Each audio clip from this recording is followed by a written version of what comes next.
wanted the world's greatest podcast? Well, too bad. You've got my podcast instead.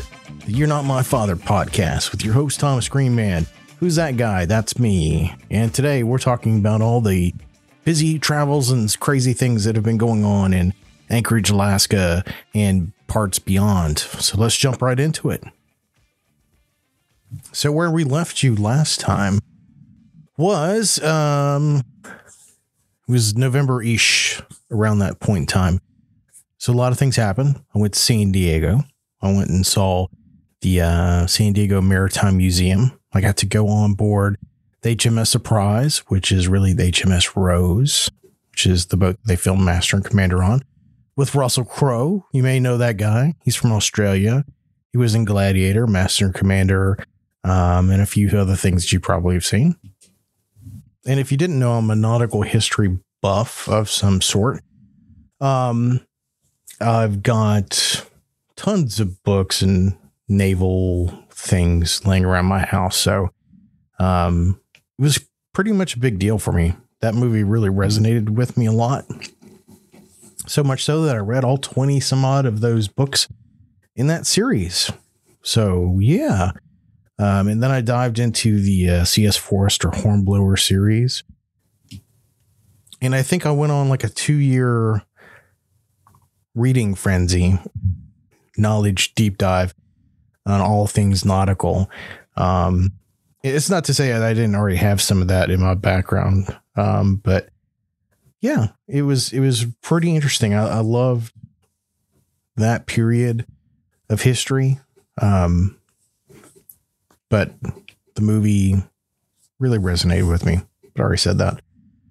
So yeah, that was kind of a bucket list type of thing for me.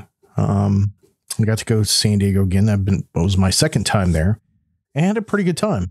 Kids had a decent time, I like to think. So overall, it was great. It was kind of a spiritual type of thing, in a way. I felt a real connection to the sea and the ships and that life that people led back then. Interesting to note, I was on one of the ships there, one of the larger ones that actually still is used and goes out from time to time. Actually had ran back and forth between San Francisco and Alaska, Anchorage, with canned salmon. So that was pretty interesting to be on an Alaskan boat, which was kind of neat. Also, I think one of the cool things about all that was my kids weren't really bored. They really had a good time there. And that made me excited, and happy and proud to know that my kids and I have something in common that I didn't think that we probably would. I went on just about everything that they had there. They had a submarine. I didn't go on that. My wife said she took pictures of the inside of it, but I didn't want to go in. I wouldn't say I'm claustrophobic, but I'm just not a big fan of subs. You can chalk that up to all the different conversations I've had with Dad and some of his friends and some of the books that he had in his library. Just not a fan of the sub. But I really wish my dad had been there. He probably would have given me a lot of great insight and context to a lot of things. He'd been in San Diego for a while. He was a Navy guy for a long time.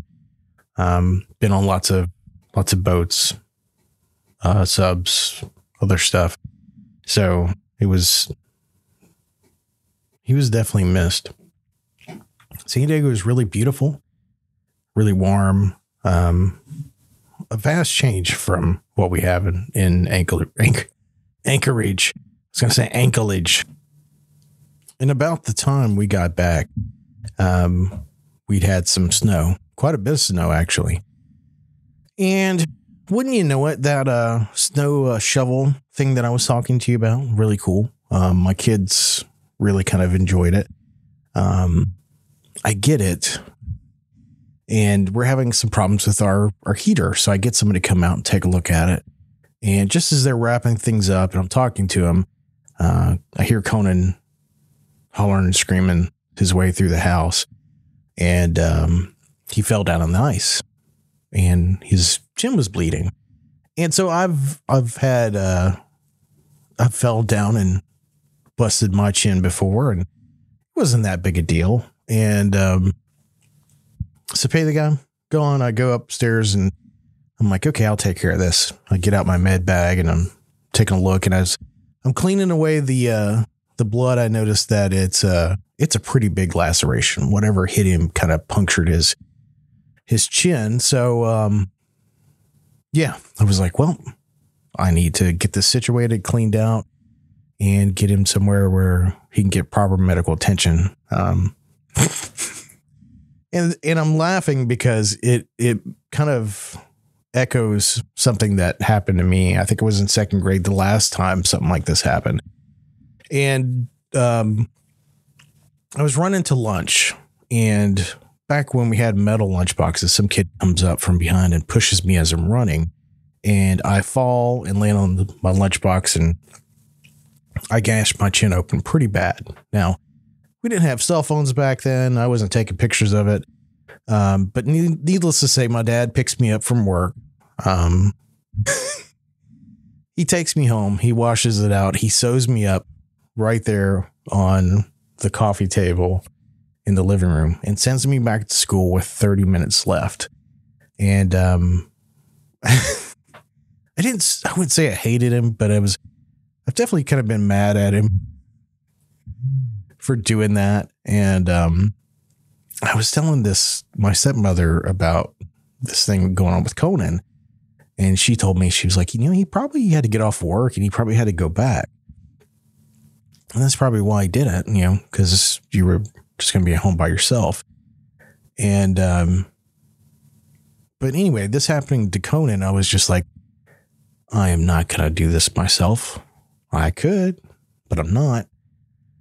So I take him in, and, we get him sewn up and taken care of. And, he's a brave trooper. He really did really good. And, like the next day we get this massive Snowmaggedon Part 1. Our power goes out. We get, what was it? At least 16 inches of snow within, I don't know what time period it was. It was like 8 hours or something like that.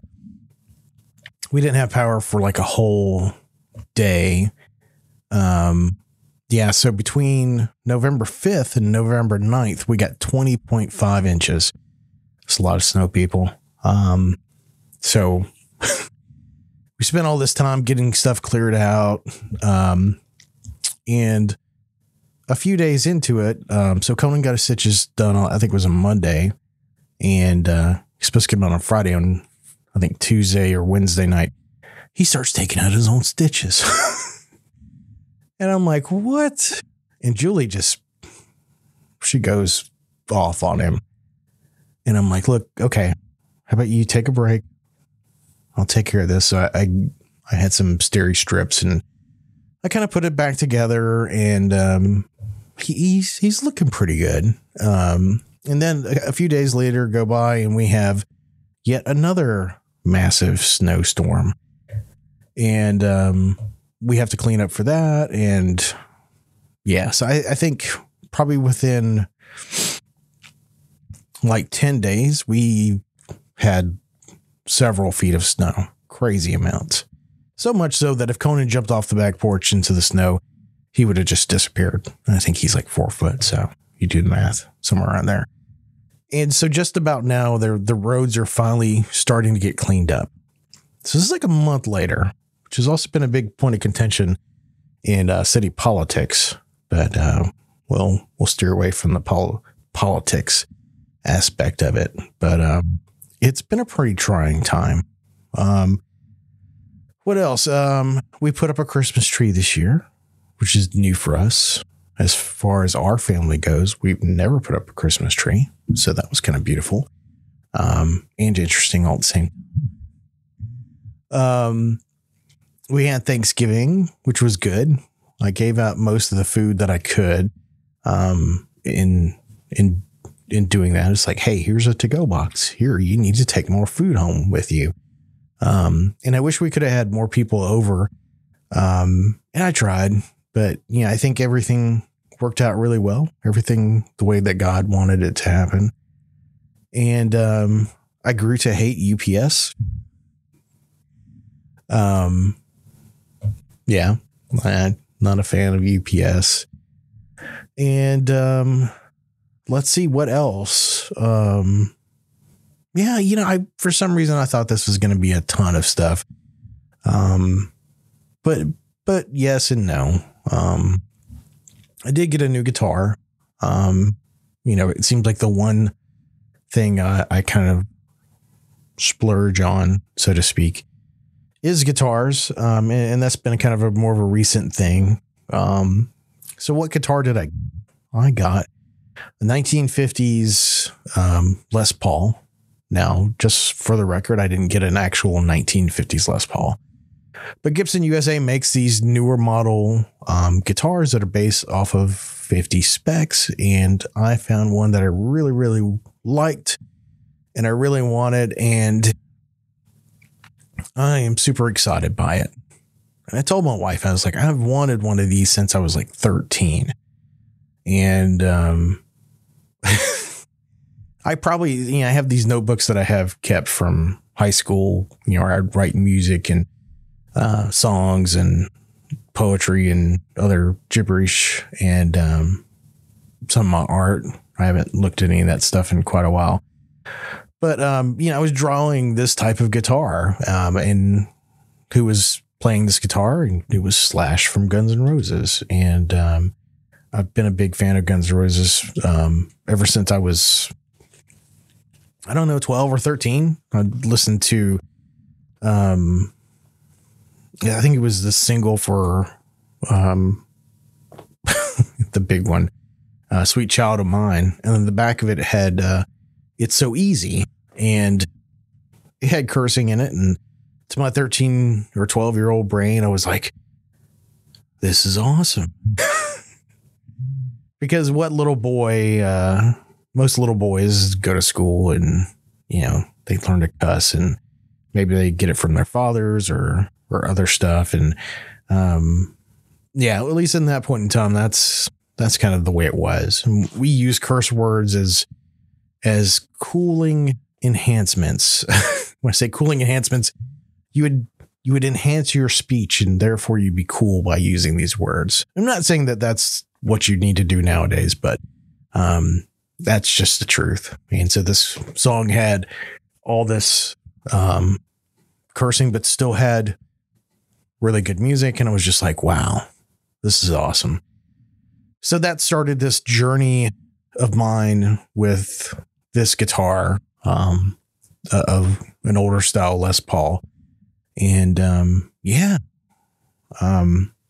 I've been pretty busy since I've gotten it. So I haven't played it probably as much as I would have expected. But I really enjoy it. It's pretty awesome. It's one of those things like I will never sell. Hopefully not. And I really hope that it'll be around beyond my time, and Conan or Sophia picks it up and plays it, and whoever else. Really, really fun stuff. What else is going on? I recorded this podcast.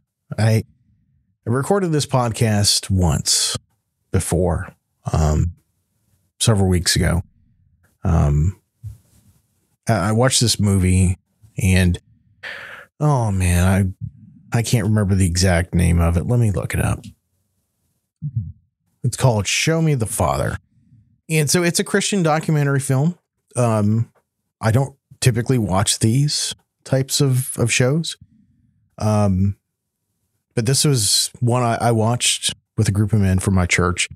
And I've got to say, it was very inspirational, incredibly moving, and something I still think about quite a bit.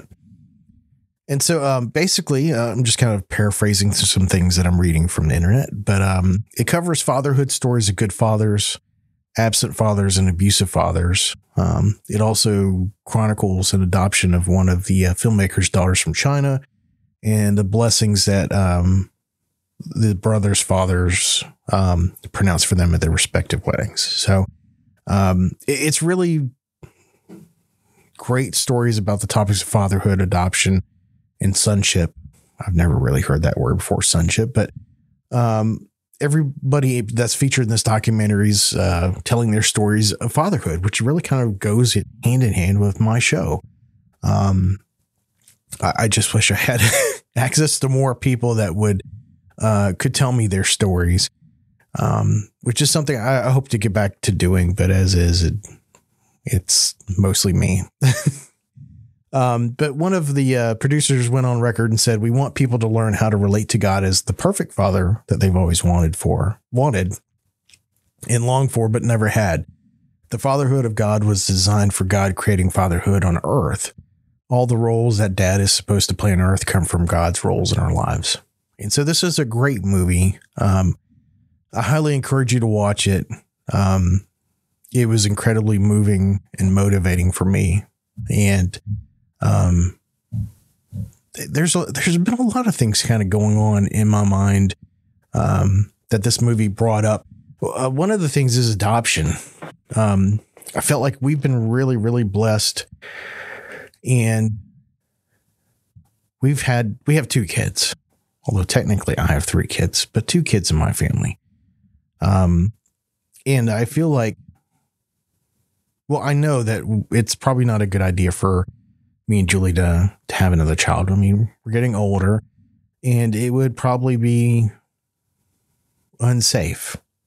But on the flip side, that there's plenty of people out here there's kids out there who need parents that don't have parents, who they've been abandoned or given up for adoption. And it's something that's weighed on our minds quite a bit, especially mine. I'm not going to say that it's purely my decision for a lot of things, but in some ways it was. I mean, Conan, him coming along was, and I don't know if I mentioned in this podcast before, but I remember pretty vivid, me calling and telling my wife that I wanted another child. And I don't know why we hadn't thought about having another one at that point, but it just wasn't there. But I was at a place here in Anchorage. It was called Johnny Chicago's, and Chicago type restaurant, Chicago dogs and the tamale boats and stuff like that. And I was with my buddy Jesse. We were sitting down to eat, and there was some lady with a baby there, and it was crying, cooing, and making other noises. And it pulled on my heartstrings so much. And it was just like, I need, and I've heard people talk about women having similar experiences, but I don't think I've ever heard of a guy having that kind of experience. Not to say that it doesn't happen or it hasn't happened before, but it was definitely real for me. And I remember before I left that restaurant, I called my wife and I was like, I want another child. Let's do this. And I think she started crying because sometimes that's what she does. And she was so happy. And, yeah, that's kind of how Conan was planned. So adopting a child has kind of been something that's spoken to me. My kids are 8 and 13, and do I want a newborn? I don't know. But I mean, there's kids out there who have just been waiting to be adopted. And it seems like God keeps slipping me these thoughts and these suggestions. And I think he's prepping the way for me to be prepared and to want this, and he's preparing me. What can I say? Anyway, so I talked to some people at my church, and, there's a lot of work to be done with it, in getting there. And I'm thankful that I had those conversations. And it's something I think we're going to continue to pray about and think about. It definitely will. And I don't know. I mean, maybe this is just a way of God trying to help me understand that I need to be 100% into this. And it's not a decision to be made lightly. Or that he's really preparing me to be there at that level. And so I just have to trust in God. Just let him handle it. And I'm ready. I'm ready to let him handle it. I've been letting him handle it. Oh man. And of course, Sophia wants a sister. She's like, it'd be cool if she was in my grade. I'm like, I don't know how and what and why. But yeah, I mean, maybe, and Conan having a little brother, who knows? But my first son, third kid, my son, Henry, wow, where do I begin with that? Or where do I pick up on that? He looks like he's big into, modding trucks and doing stuff. He's graduated high school now. I guess that's just where he's heading off to doing things. We had a conversation on Facebook. When I say conversation, it was mostly me. He added in some stuff and, at one point I think he deleted some stuff out of Facebook that he'd messaged me, and it just kind of got weird. And then one day he messaged me when I wasn't paying attention to my phone and just said, "Hey, what's up?" And, we haven't really talked since then. So, how do you talk to an 8-year-old son who you haven't really had a great conversation with before, who doesn't really know you? And for all practical purposes, you're just his biological father. I don't know. I mean, I've seen a lot of books, but I don't know if I've seen a book that explains how to deal with that. But I'm just trying to be honest and genuine and truthful with him, when it comes to anything from the past and anything from the future, and just treat him as I love him. And I don't know if he'll ever really want to have a relationship with me. Who knows? Maybe. Yeah, I don't know. I don't know what God has planned for us. But I don't forget about him. I never have since I knew who he was to me. But, yeah. Alaska's a long way away from the lower 48. Just on a plane, it takes me 3.5 hours to get to Seattle, which is quite a ways away. So, anyway, I love him. If he ever listens to these podcasts, which I really hope he does, I hope he begins to understand a little bit more about me. Just like this podcast in a lot of ways is for the rest of my other kids too. And their kids and whomever. And you, if you're a kid or not a kid or older kid, really old kid, I love you. I want you to have the best, and I want God to bless you, a lot. When that's sincere. There's lots of people out there that listen to this podcast. Maybe. And I want the same for them. So yeah, being here in Anchorage, Alaska, in the winter and the darkness for 6 months out of the year, it's a big change from being in the South. Holiday wise, I'm looking forward to seeing my family. You get older and you start to realize, how spread out your family is. I feel like that's probably the norm. And if it's not, be thankful that your family is relatively close to you. Yeah, it's been a little over a year since we lost Dad. And I think about him a lot. I pray for his soul. I wish that he'd been a believer, and who knows, maybe he'd been a believer at the end. I don't know. I miss him a lot. You know, having a father in your life who meant the world to you, and then losing them it's painful. It's a heavy loss. I feel myself needing him more and more, now that he's gone.